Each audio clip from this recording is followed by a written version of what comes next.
Hi everyone, I'm Shauna and welcome to my channel. Today's video is the March update to my no-buy year.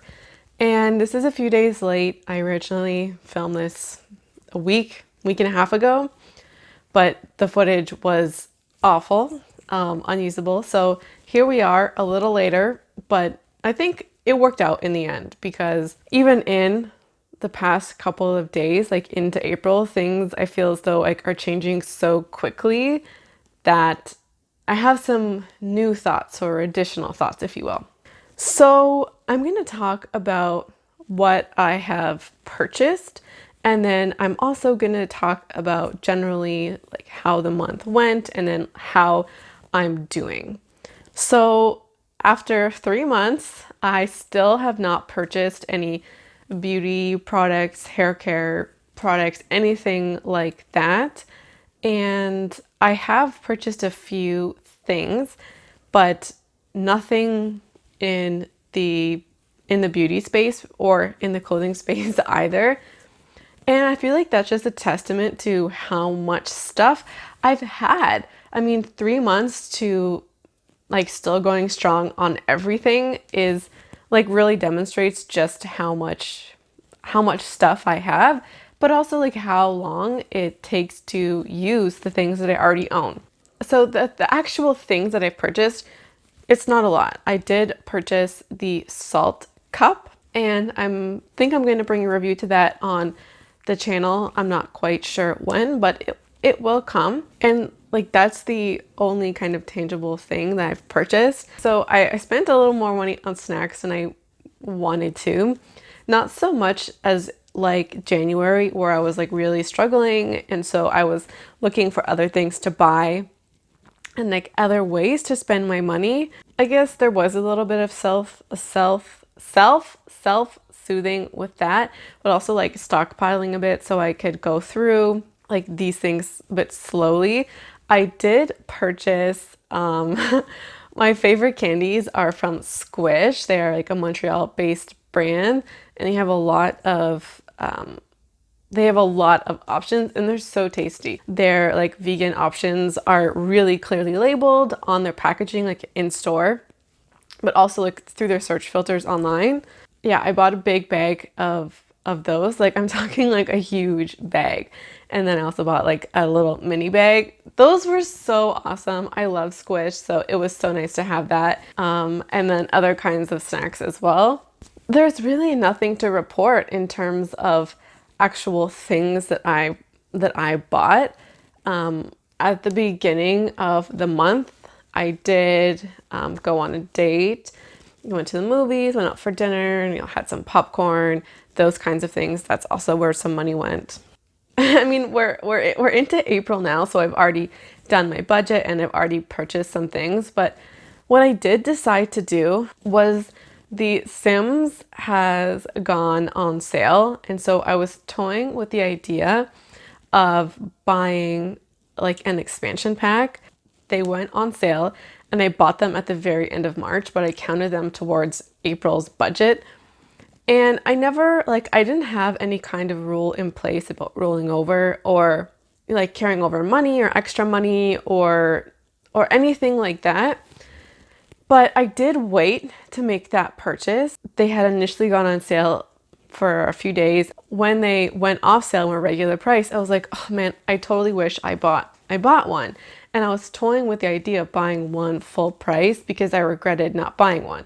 So that was a few more days, and then they went back on sale. And then I was like, well, if I wait a couple more days, it'll basically be at the 7-day mark. And I did make that purchase. And I wasn't quite sure if that was allowable because I was making a purchase at the very end of March, but counting it in April's budget. Basically, spending money that I didn't have. Well, I didn't have as in like the budget was full, like the month was full, and so it was like borrowing from my future self.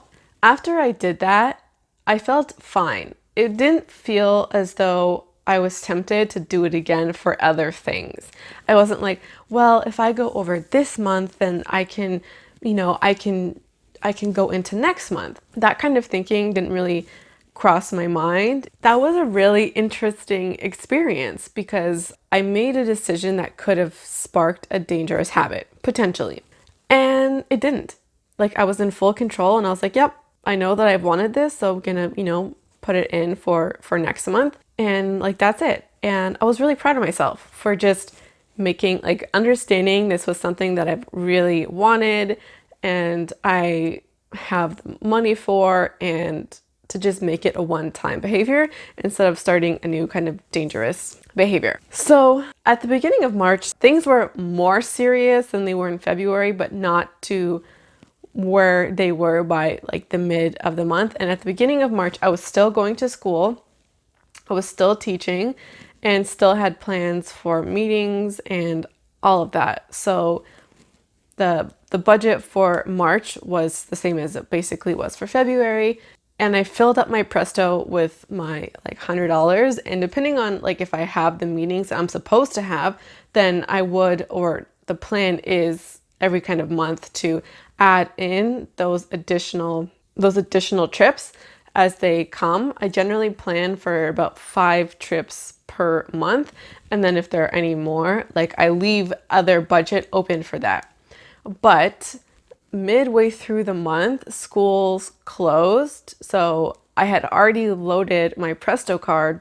I had used only about half the amount. I think about half.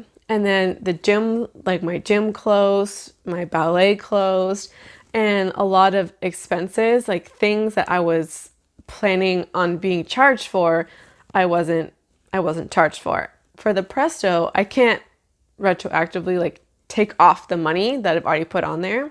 Whatever I have left on the Presto card is going to be there for next time I use it, and that's fine.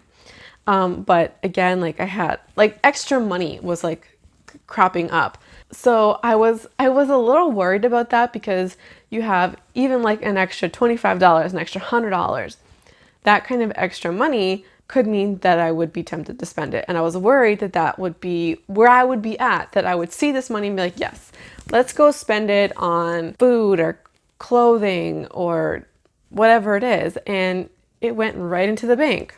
Well, not right into the bank, but I chose to just transfer that money in my online budget to the savings portion of my budget. And that felt really good to save additional money than I expected. But also in March, I got some checks from Rakuten, but like $115. And that was just like also additional money that I could put into savings. And I did spend about 5 of those dollars to purchase my salt cup.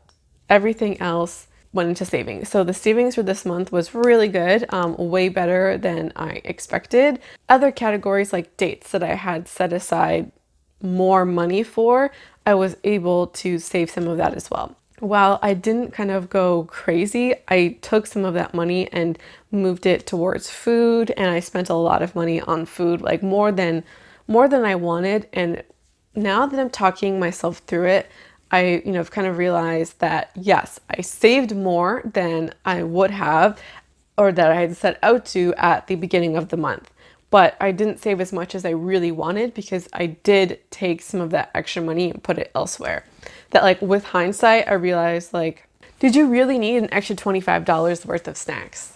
So I don't know, like I don't want to be hard on myself and say like, oh, you failed, like, or you're retaining old habits. But the kind of moment that we're in is not normal. We're not in a normal place. And it's unprecedented in many of our lives, mine included. To spend an extra $25 on snacks, I don't know, like I feel as though like I need to have some grace and kindness for myself and just like start beating myself up for not being perfect. And that kind of mentality, it's not sustainable. How can you sustain a budget or even like caring about these things if you're just so ruthless every minute of the day? So March, in terms of budgeting, in terms of spending, all went well. I saved more money than I expected, and I didn't buy anything really superfluous except for snacks. And I'm really happy with how that did go. So how I'm doing, it's been wild. Like, this is a wild time. Coping has been difficult. Honestly, it's been really hard. Like not seeing my partner, but then also trying to do work when other people are home.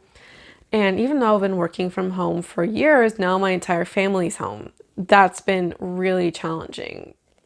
They're not so respectful of their noise. And so I've been less productive. I had a few days, like extra days, where I wasn't doing any work at all. And it's been really challenging. I was saying that, like, I was playing The Sims more than usual. And so it's just been a challenging time to deal with this situation and like create a new normal. And so some of the ways I've been coping have been The Sims, which I did make a purchase, and I've already talked about that. One of the things that I wanted to bring up today was skincare.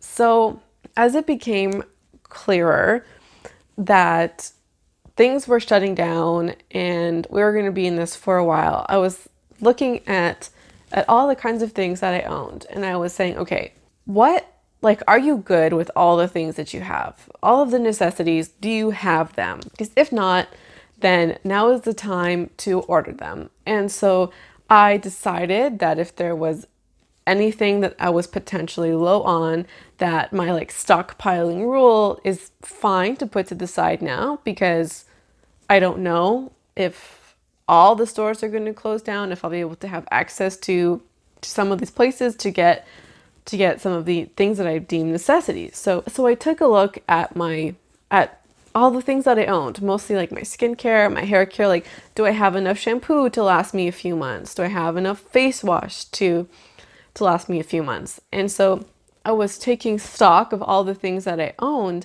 And so I was like, okay, now's the time to place an order at Sephora. I wanted to purchase some things from The Ordinary. So I was like, yes, now is the time to do this, because I don't know if in 2 or 3 weeks they'll be open when I'm actually out to make these purchases.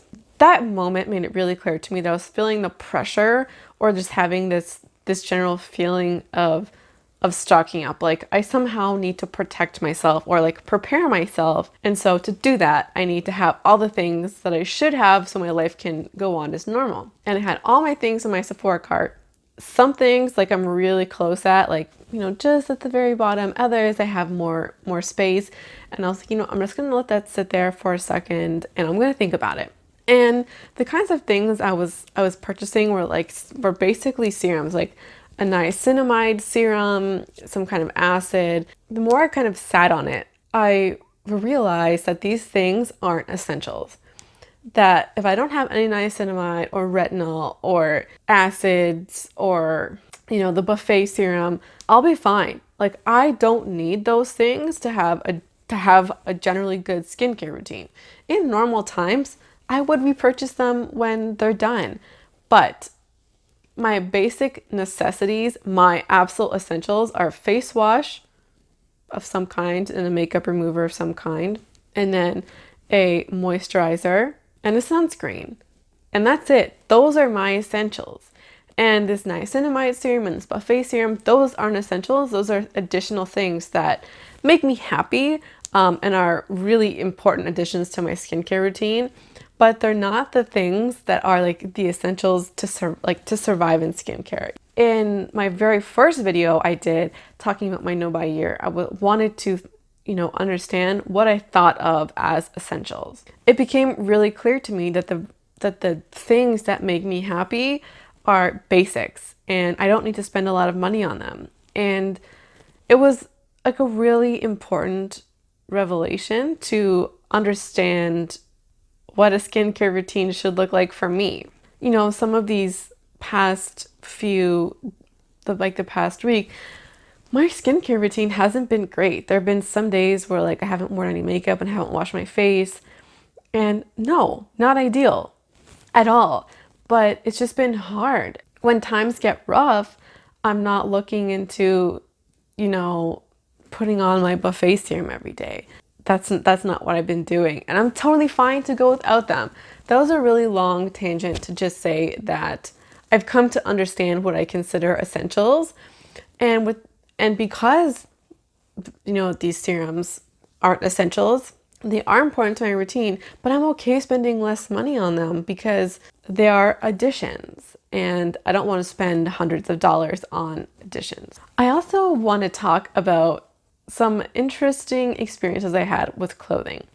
So early on in the month, like really early on, I filmed a video about making a capsule wardrobe at Aritzia. It hasn't gone up, and I actually don't think that it will go up. It would be really long, and it feels really silly to be like, hey, if all my clothes were to disappear, this is what I'd buy at Aritzia. It just doesn't kind of seem appropriate anymore, especially because I'm not talking about things I already have. It was more of like a bit of a fantasy situation.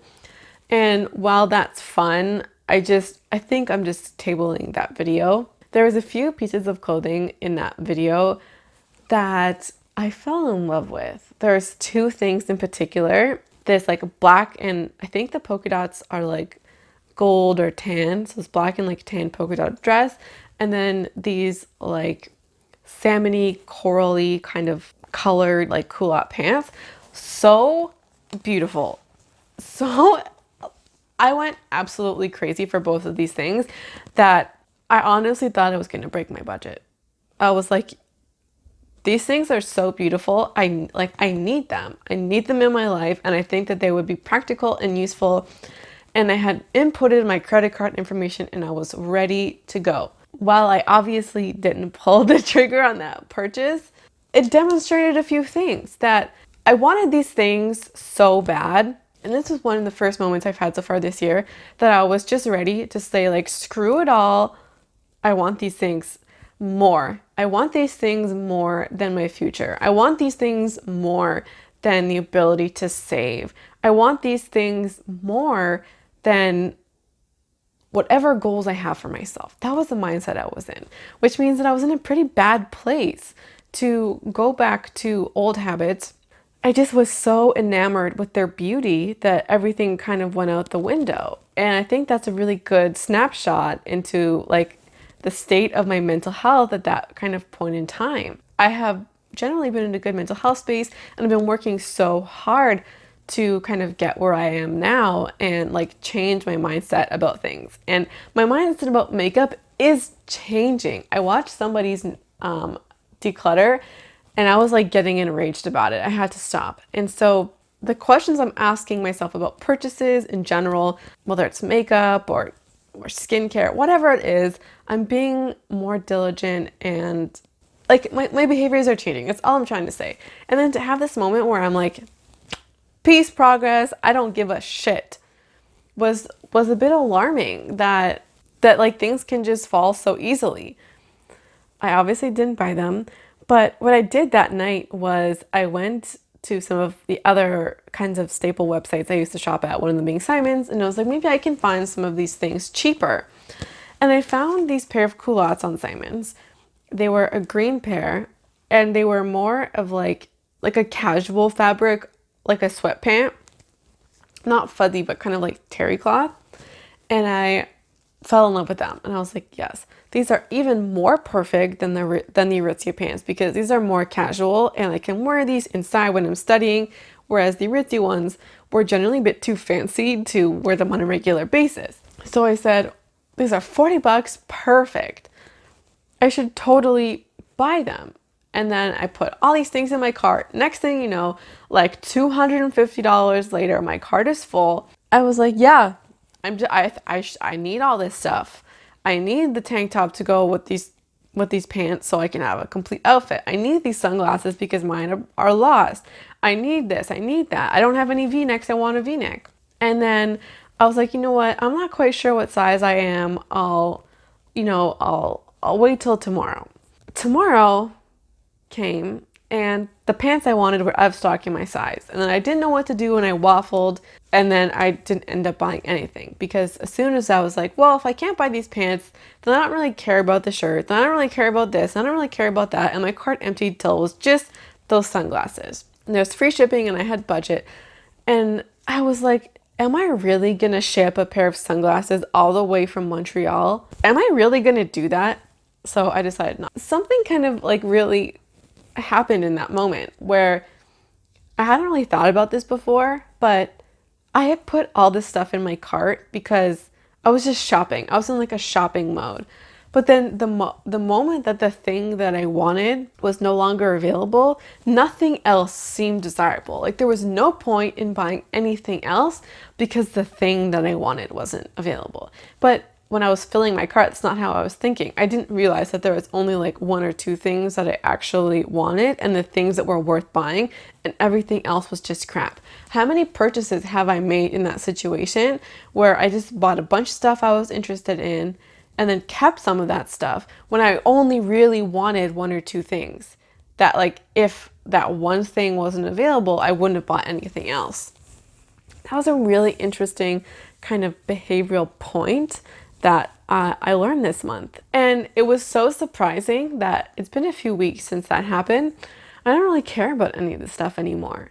Like, yeah, the culottes would be so nice to have, and I think my style and useful, but I don't need to spend my money or break my no-buy for these pants. Whereas at the time, I was like dying over them. Okay, my camera died. I hope it all looks the same. I was talking about funding.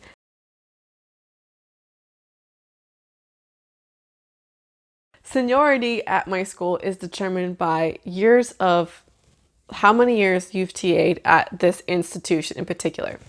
So people who've TA'd 5 or 6 years or however many years they've been here and are eligible for T-ships, they get first, and then the 5th years, 4th years, so on. So I didn't have to TA my first year because I got a scholarship, and so this is my first year TAing at this particular school. But I already have 2 full years of TAing behind me from another institution.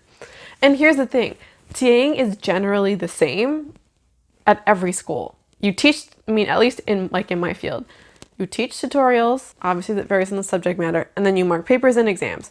That's it. And even how you mark a paper is not just different per institution, it's different per, professor that you work for. So at this institution, I almost said the school name like 5 times. So at this institution, I only have 1 year of experience when I do have 3. So I'm at the bottom of the list. But summer positions should be easier to get because there's still, a decent amount, but also all of the people, not all of them, but many of the people in their 3rd and 4th year are out researching for their dissertation or they're writing it. That's generally the case. Because nobody is out researching, nobody can be out of the country, everybody's home, which means that there's way more competition for these positions, and people like me at the bottom are the least likely to get picked. All of the positions have been filled, and now it's on like emergency positions only. So as either more courses change their structure or as more TAs decline or they can't do it for some reason, then they post emergency positions, which are usually like one vacancy per particular course. So a couple of those have come up and I haven't got them either. And so it's really shitty because the amount of money I have to live off this per month this summer is really, it's really slim. So slim, in fact, that if I lived on bare bones, I slashed the amount of money I put in dates in half, groceries in half. The total maximum amount of money I could save per month would be approximately $200. That's not great. And the moment something comes up, if I need a haircut, that eats into it. The moment basically anything other than $40 of miscellaneous comes up, it eats into my savings in significant ways because the savings aren't great.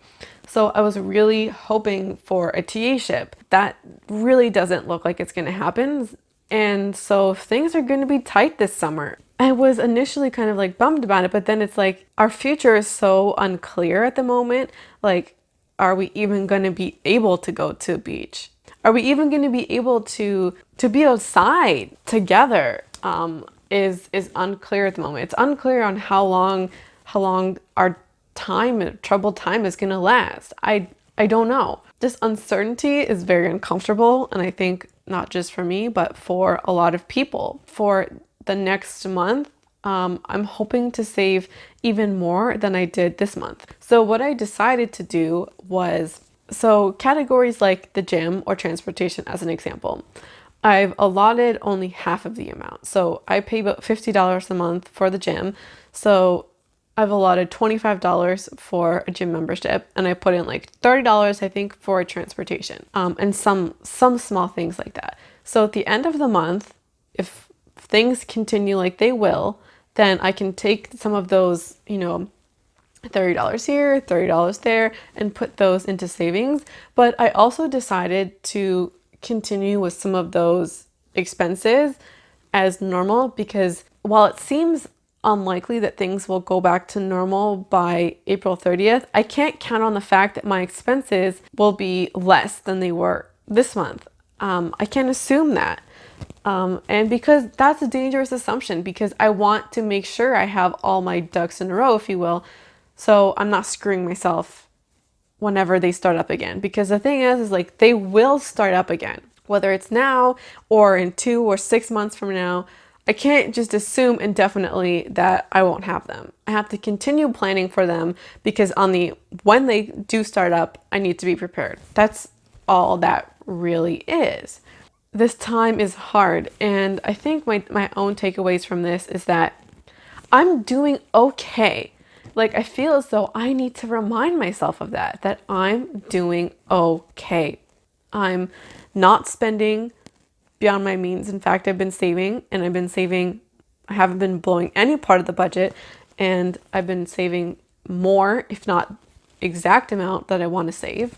I've been, I've been good with how I've been thinking about and conceptualizing the things that I own, and working through products and getting to know my routines and my products. And I've been making progress. And as I said earlier, this can't just be, hammering myself because I'm not perfect. That's unsustainable, and pushing myself to something negative, But it's been hard. It's been really hard this month, but even like my own work, my actual work that I do is like, I'm so behind. This kind of space is, gonna delay my own graduation. It's just been really frustrating and really hard. But I know I'm not alone in that. I know a lot of you are probably experiencing hardships. Trying to stay positive is work right now. My verdict on this month is that I did well. I did well. I did okay. This was a weird video. And I hope you enjoyed it. I hope you've enjoyed following along with me. And so that wraps up this video. Thank you so much for watching, and I hope to see you again around here soon.